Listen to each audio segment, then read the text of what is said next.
ատելության խոսքի տարածումը իշխանության կողմից պարբերաբար ուղղորդվել է եւ արցախցիների նկատմամբ այս վերաբերմունքը, որ կա ձևավորված հասարակության մեջ, դա հենց այդ խոսույթի ուղիղ արձագանքն է։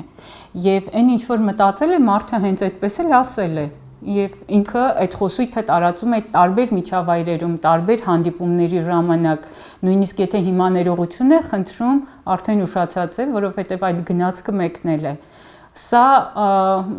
խայտառակության ձևերից մեկն է, ինչպես կարող ես խայտառակվել մինչև վերջ։ Քաղաքական բոլոր փոխհարաբերություններում ընդհանրապես հաղորդակցությունը հասարակության հետ պետք է լինի կիրթ, պետք է լինի բարեկիրթ, այստեղ էլ ավելացնենք, պետք է լինի բարի դրացիական եւ դու պետք է գնաս իրական հաղորդակցության եւ ոչ թե քարոզչության, որովհետեւ քարոզչությունը միակողմանի հաղորդակցություն է։ Դու կարող ես ասել շատ բան, բայց մարդիկ ինչ են մտածում չլսես, բայց այս դեպքում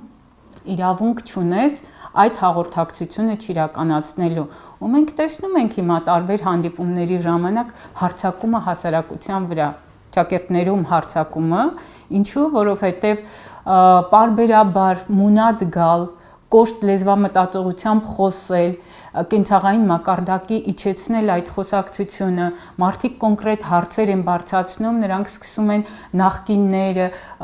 այնպիսի բաների մասին քննարկել, որոնք նյութական առումով որևէ ձևով մարդուն խնդրից վեր չեն հանում, այլ այդ խնդիրները մնում են եւ ձնագնդի էֆեկտ են վաղ ունենալու, որովհետեւ խնդիրը գնալով մեծանում է։ Այս ամենը նշանակում է, որ Նիկոլ Փաշինյանը շատ լավ գիտի նաև հասարակության կարծիքը։ Սոցիոլոգիական հարցումները բերել են մի մեկնակետի, երբ որ շատ լավ հասկանում են վարկանիշի առումով, թե ինչ կարող է լինել։ Բաժանորդագրվեք Արմադ մեդիայի ալիքներին YouTube-ում, Facebook-ում, Instagram-ում և Telegram-ում։